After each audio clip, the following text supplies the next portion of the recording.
एक बात मानो या ना मानो, डोनाल्ड ट्रंप अमेरिकी इतिहास में भारत के सबसे बड़े शुभचिंतक और करीबी प्रेसिडेंट के रूप में हमेशा याद किए जाएंगे, जिन्होंने अमेरिका और भारत को करीब लाने के लिए जितना कुछ किया उतना शायद ही किसी अमेरिकी प्रेसिडेंट ने पहले किया हो।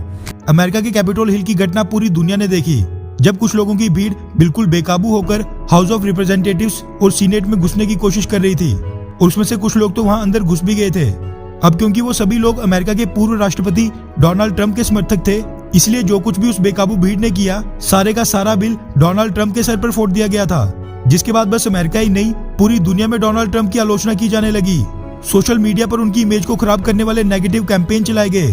अब वो कार्रवाई किस मंशा से की गई थी या किसको इम्प्रेस करने के लिए की गई थी, मगर उस समय ट्विटर, फेसबुक, इंस्टाग्राम जैसे सभी बड़े बड़े सोशल मीडिया प्लेटफॉर्म से डोनाल्ड ट्रंप को ब्लॉक कर दिया गया था, जो कि उस समय भी अमेरिका के एक इलेक्टेड प्रेसिडेंट थे। और ये सब ऐसा लग रहा था मानो अमेरिका में कोई जुडिशरी सिस्टम है ही नहीं जो फ्रीडम ऑफ स्पीच को सुनिश्चित करे। और ये सभी प्लेटफॉर्म्स, मतलब कि ये बड़े बड़े कॉर्पोरेट हाउसेस, इस बात को तय करने लगे थे कि फ्रीडम ऑफ स्पीच कहां तक सीमित होगी और कौन से भाषण से लोग भड़केंगे या फिर कौन से नहीं। और इसीलिए यही प्लेटफॉर्म्स खुद ही जज बन गए थे, यही लोग वकील भी बन गए थे, और इन्होंने बिना किसी यूएस कोर्ट के आदेश पर डोनाल्ड ट्रंप और उनके कई समर्थकों के अकाउंट्स बैन कर दिए थे। और दोगलेपन की हद तो तब हो गई जब कुछ ऐसा ही करने के लिए भारतीय सरकार ने भारत के खिलाफ हिंसा फैलाने वाले लोगों पर कार्रवाई करने को कहा, उनको अपने प्लेटफॉर्म पर बैन करने के लिए कहा, तो उसमें ट्विटर का फ्रीडम ऑफ स्पीच का रोना आड़े आने लग गया। मतलब अपने देश में वो लोग देशद्रोही और भारत में उस तरह के लोग इंटेलेक्चुअल्स, लिबरल्स और सेकुलर्स जिनके पास फ्रीडम ऑफ स्पीच है, जिसके नाम पर वो भारत में हिंसा भड़काते रहेंगे। खैर, उस घटना के बाद डोनाल्ड ट्रंप के खिलाफ अमेरिका में कुछ ऐसा माहौल बन गया कि ओपोजिशन के डेमोक्रेट्स क्या और उनकी अपनी रिपब्लिकन पार्टी के लोग क्या, कई लोग उनके खिलाफ उठ खड़े हुए थे। और डेमोक्रेट्स की कुछ जद्दोजहद के बाद डोनाल्ड ट्रंप के खिलाफ इम्पीचमेंट ट्रायल्स यानी महाभियोग का मुकदमा शुरू किया गया, जिसका बस एक ही उद्देश्य था, डोनाल्ड ट्रंप को किसी भी तरह दोषी ठहराकर उनको कड़ी सजा दी जाए। डोनाल्ड ट्रंप बिल्कुल स्ट्रेट फॉरवर्ड इंसान थे और वो जो बात बोलनी होती थी वो सीधा मुंह पर बोलते थे।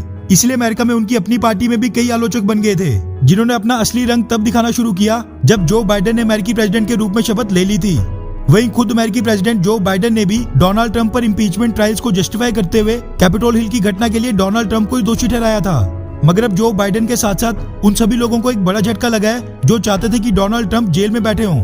दरअसल रॉयटर्स, बीबीसी, हिंदुस्तान टाइम्स और बड़े बड़े मीडिया हाउसेस के हवाले से ये मीडिया रिपोर्ट सामने निकल कर आ रही है कि अमेरिका के पूर्व राष्ट्रपति डोनाल्ड ट्रंप को इम्पीचमेंट ट्रायल से बाइज्जत बरी कर दिया गया है। रिपोर्ट्स के मुताबिक अमेरिकी सीनेट में इम्पीचमेंट ट्रायल्स पर चर्चा के बाद कैपिटल हिल की हिंसा के आरोपों से अमेरिका के पूर्व राष्ट्रपति डोनाल्ड ट्रंप 5 रोज की सुनवाई के बाद बरी कर दिए गए हैं। अमेरिकी सीनेट में वोटिंग की प्रक्रिया के दौरान डोनाल्ड ट्रंप के पक्ष में 43 यानी कि 43 और उनके खिलाफ 57 यानी कि 57 वोट्स पड़े। ट्रंप को दोषी बनाने के लिए 2/3 वोट्स यानी लगभग 66 वोट्स की जरूरत थी। इसके बाद अब डोनाल्ड ट्रंप पर इम्पीचमेंट ट्रायल्स पूरी तरह फेल हो चुके हैं। वैसे आपको बता दूं कि ये ट्रायल्स कई तरह की ऑडियो और वीडियो फुटेज देखने के बाद पूरे हुए हैं, और बड़ी खबर अब यही है कि डोनाल्ड ट्रंप अब पूरी तरह बाइज्जत बरी हो चुके हैं। वहीं ये फैसला आते ही डोनाल्ड ट्रंप ने ये ऐलान कर दिया कि ये तो उनकी पॉलिटिकल मूवमेंट की बस शुरुआत है, अभी आगे उन्हें बहुत काम करना है। खैर, वैसे जो भी हो, भारत के दृष्टिकोण से देखा जाए तो डोनाल्ड ट्रंप जैसा भारत समर्थक अमेरिकी राष्ट्रपति शायद ही व्हाइट हाउस में अब दोबारा कभी आए। वैसे आप इन दोनों में से किसके समर्थक हैं, जो बाइडेन के या फिर डोनाल्ड ट्रंप के? नीचे कमेंट करके अपनी राय जरूर बताएं। अच्छा सुनो, चैनल को सब्सक्राइब करो, उसके बाद घंटी बजा देना ताकि अगली वीडियो आपसे मिस ना हो पाए। Thank you.